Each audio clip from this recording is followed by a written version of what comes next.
দশম শ্রেণীর ছাত্রছাত্রীরা তোমাদের প্রোগ্রেস টিউটোরিয়াল ইউটিউব চ্যানেল এবং ফেসবুক পেজে স্বাগত। আজকের ভিডিওতে তোমাদের ভূগোল বিষয়ে ভারত অধ্যায় থেকে 2025 সালে পরীক্ষার সাজেশনের প্রশ্ন আলোচনা করছি।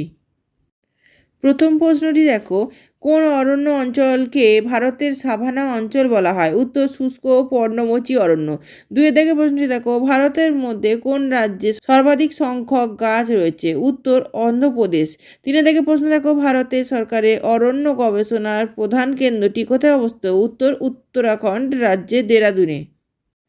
চার দাগের প্রশ্নটি দেখো, ভারতের সামাজিক বনসৃজন গবেষণা কেন্দ্র কোথায় অবস্থিত? উত্তর উত্তরপ্রদেশের এলাহাবাদে। পরের প্রশ্নটি দেখো, ভারতের কোন অঞ্চলে মোট বনভূমির পরিমাণ সর্বাধিক? উত্তর উপদ্বীপীয় মালভূমি ও পাহাড়ি অঞ্চলে। পরের প্রশ্ন, ভারতে সর্বপ্রথম বন মহোৎসব উদযাপন করেন কে? উত্তর ডক্টর কানাইয়ালাল মানিকলাল মুন্সি।